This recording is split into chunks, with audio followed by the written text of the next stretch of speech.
you're not your worst decisions. They are part of your life, and we have to deal with that. We've been through seasons of our life where we're just not proud of who we are.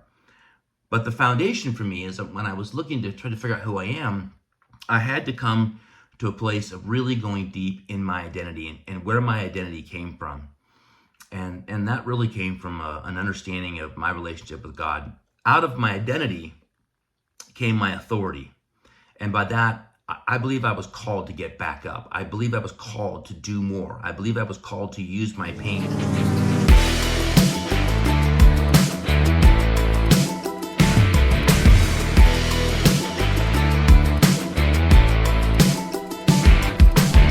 You're listening to The Man Maker Show. Welcome to Season 1 with your host, Brad Wolgamott. This podcast is all about becoming a better man for ourselves and the people around us. So if you enjoy this episode, whether you're on your way to work or mowing the lawn, make sure to share this with somebody, like, and subscribe. Well, I hope you're ready, because here we go.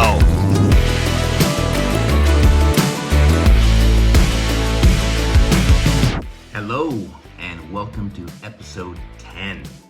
Oh man, this has been a great journey. It's just so great having you along here. I hope you're getting a lot out of it. I know I am. It's great to be in a place of studying. It's great to be in a place of caring. It's great to be in a place where you feel like you make a contribution. I don't want to begin to make any kind of impression. I think I figured it all out, or that I have it all, or that I've got all this stuff wired. It's just things I've learned, things I've worked on, things I'm continuing to work on. I am staying in that conscious competence or conscious incompetence stage right in there. I think I know what I'm doing, but I'm hungry to continue to learn.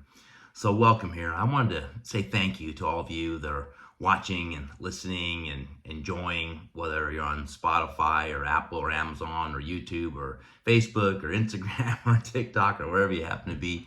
It's just great to be with you, and I hope that I can add some value. You know, I started this program, I really had 3 primary goals.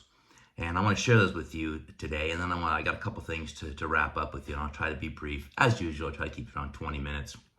But you know, when I first started this, I really had a goal to connect first. I really believe that if people know that I care, then maybe they'll care what I know. And I know it's one of the oldest sayings. I don't mean to overuse it, but I can't emphasize enough the fact that I've come from a place of a lot of brokenness, a lot of struggle, a lot of challenges, and I've had some victories. And I'm proud of the victories, and I've learned to live with the challenges and the failures of my life. But knowing that I care is really what it matters the most. And I heard a story the other day about Mother Teresa, and someone said to her, you know, for $1 million, I wouldn't touch a leper. And if you know anything about Mother Teresa, she worked in India and served in India, and she made an impact with people that were the lowest of low. And she said, well, I wouldn't touch I wouldn't touch a leper for $2 million, but I would for the love of God. And that really hit me, because I think really it's about letting people know that I care. And you may not have the same belief that I do, and that's totally fine. And I hope you give me a chance to be with you and share with you my thoughts. You can totally disagree with my philosophies. I'm not threatened by that, and I'm not offended. In fact, I might have been in your shoes 15, 20 years ago. I might have been offended by certain things just because I wasn't ready. And so I would just ask you to give me the grace and let me go after the fact that I really do care. And I can't help but be what I am. I spent too much of my time trying to be something else, and I just really want to take this season of life to really share with what's on my heart. The second goal was to influence you, and to influence you in a way that you wake up to the truth. The truth is your greatness. The truth is your toughness. The truth is you're valued. And I think it's just so easy to forget that. It's so easy to forget that we are important. And I want to influence you to stand up and to be strong and be bold, regardless of what you've been through. I have been through a lot.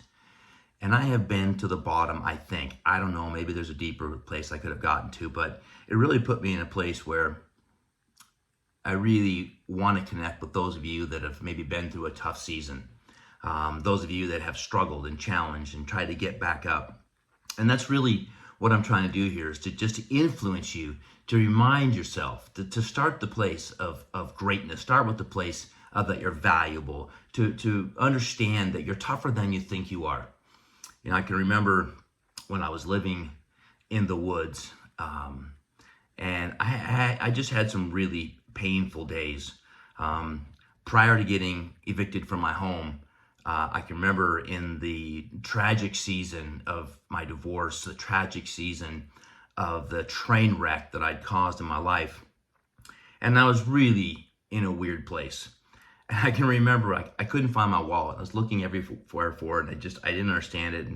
And I found it in my refrigerator.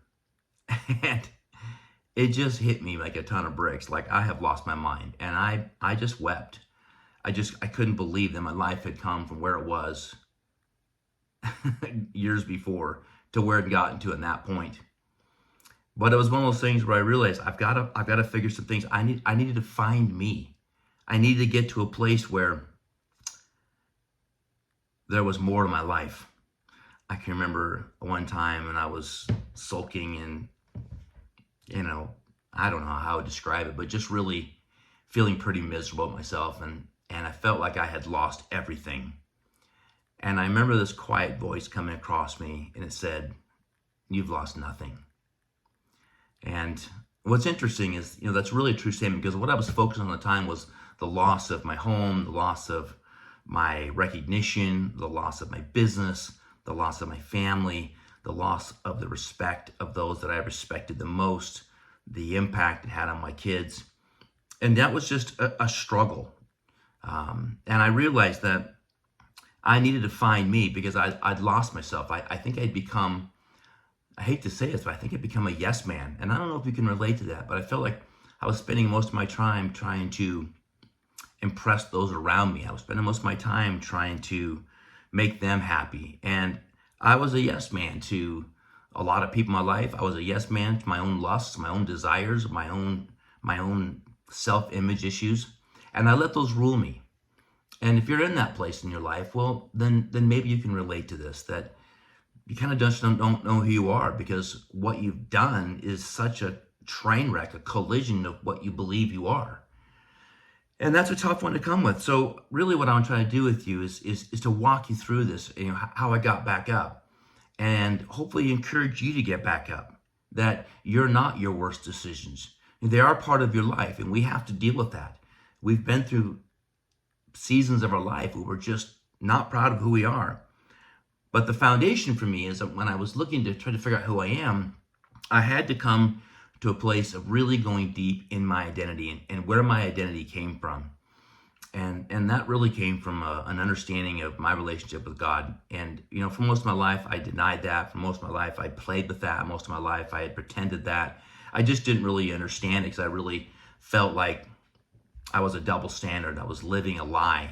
And yet I was doing all these amazing things. But in my quiet moments, my character was flawed. And some of you know what I mean. Some of you have been there. Some of you fight that all the time. And I get that. But out of my identity came my authority. And by that, I believe I was called to get back up. I believe I was called to do more. I believe I was called to use my pain as something that could hopefully help other people, that I could walk alongside their brokenness and say, I understand you, I feel you, I've been in those situations. They may all, of course, they're all different and they're all unique, and they can hurt. I can remember a very clear time in my life where I had a young man come to me, and he was broken and he was distraught, and he was really bothered by some choices that he'd made and the impact in his life. And this was really before my divorce and before my real fall. And I shared with him, I know how you feel. And I shared with him some of my struggles, some of the things that I was really battling. And really as an attempt to let him know that he's not alone, that there's a lot of us that are imperfect and we have a desire to get back up. We just don't know how. And that person took those confidential things that I told them and shared them with a couple of very valuable people to me. And may, to this day, still share some of those things. And I don't know if anything gut punched me more than the breaking of confidence with someone that you cared enough to share, to serve, to impact, to try to help them get back up. and them to literally just take that and turn that and flip it on you to use it as a leverage point. Those are challenging days, and some of you've been through betrayal. You've betrayed yourself and you've been betrayed. You battle that. But I can tell you that there's a greater story on the other side of that. There is victory. There is greatness. There is love. There is a true life. There is an opportunity for character and strength. And I heard it said once, the wisest man in the room is the man that can share his greatest problems and be okay with the fact that people may judge him. That there was a strength, there was a wisdom in being able to use your struggles as an opportunity to try to connect with people. And so out of all that, I found myself with really nothing left but the things that really mattered. And that was who I was going to be, the choices that I was going to then begin to make, the honor that I was going to begin to live by, realizing that could take decades or perhaps the rest of my life to get back to a point of confidence and the ability to share, the ability to connect, the ability to be believed by people. Some of you that are listeners, you know me, you know my struggles, you know my failures. And I have to be okay with that because A, I can't change it, and B, maybe you relate the fact that I've been at the bottom and I've worked my way back up and I'm still working on it. I'm still coming here. So what happened was, out of understanding my identity, I found a mission. And the mission that I found was to take this new identity and the authority that came with that identity to then begin to stand on a place of grace, stand on a place of, yes, I've made mistakes, but I'm not a mistake. I've been able to get to a place where my mission is to use my grief and my struggles and my challenges and all of my success and victories and things I've been through to help inspire people to get back up, to learn that they're capable and they're able, but it's going to take work. You can't just bury it. You just can't forget about it. You just can't act like it didn't happen. You can't hide when haters show up. You can't go fight every single person that's going to try to drag you down. I realized the risk of putting a podcast out that there were people that still don't like me and are angry with me or want to hurt me, and they may take that opportunity in this format. And that's probably already happened and will continue to happen as I produce hundreds of episodes of the next decade. It's inevitable to happen. I have to take that risk, and so do you, because it's not about me. It's about the impact of falling and then getting back up. And that really is what it's all about. And if we want to make an impact, John Maxwell says, if you want to grow, lead followers. If you want to multiply, lead leaders. And there's a difference between followers and leaders. Followers are the people that are going to do whatever you say. They're not going to ask any questions. They're never going to challenge you. They're just going to just follow. Whatever you say, they're going to go do. And that isn't a bad thing. It's just, it isn't a permanent thing, because a good follower becomes a great leader. And in order to multiply, you have to be able to lead leaders. And to lead leaders, you have to be able to handle some tough questions. They're going to ask questions like, how'd you do it? What were your issues? How'd you get back up? They're going to ask questions like, what's in it for me? If I take this risk, if I dive into this, what's in it for me, right? And they're going to ask, what do you get out of it? They're going to challenge you, and that's okay. I've had plenty of leaders in my businesses over the years really challenge me, and we have to be okay with that. If I can say, hey, back up. You got no right to question me. I'm a leader. I've done this and I've done that. Who are you to ask me these questions? Then you're just going to shut people down. Now, there are some things that are private, and they're going to remain private. You don't need to air your laundry to everybody, everywhere, but you really can't hide from it. And so to really get to that point where I wanted to multiply the idea of this podcast, and thank you for being with me. Thank you for listening. Thank you for hanging out with me. Thanks for giving me the grace to show you the new me. I heard a few years ago, a great statement says, if you knew me 5 to 10 years ago, you probably don't know me. My growth game has been strong. Please allow me to reintroduce myself. And I really feel like this is an opportunity, kind of a coming out party for me to reintroduce myself to you. And those of you that have stood by me as friends and people encouraged me to get back up, thank you. Thank you, thank you. I would not be where I am if it wasn't for many of you. And I'd love to share your names, but in confidentiality, I'll just keep those to myself for now. But Most of you that have reached out to me and loved on me and encouraged me, you know who you are. And I am grateful. I've had a chance to attend a lot of meetings lately that are in the evening, and it's a small group. And they shared something with me that really hit me. And it was a saying. And it goes like this: I came to believe.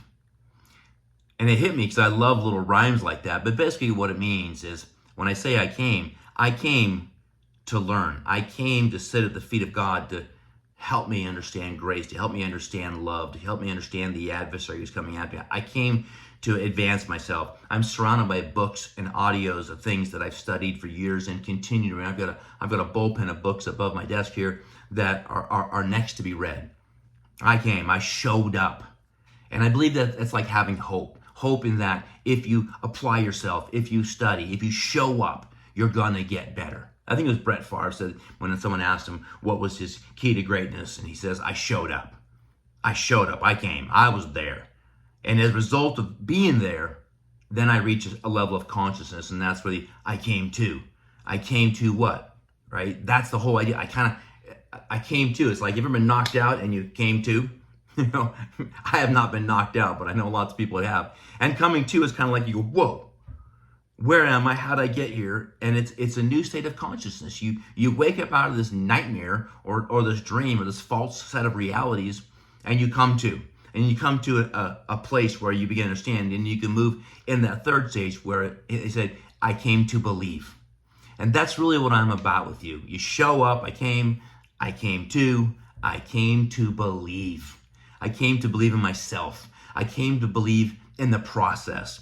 I came to believe that if I read, listen, learn, study, ask questions, then I can build enough value that maybe there's a way that I could share that with people around the world. I came to believe. And that's a confidence. That's that conscious competence that we roll into when we've been enough studying, when we put enough positive information in our minds to dilute the memory of some things in the past. And that's really oftentimes what it is. It's a dilution. I heard the solution to pollution is dilution, right? What does that mean? It means we've got a lot of pollution in our mind. We carry around a bag of rocks, a backpack of rocks that's weighing us down.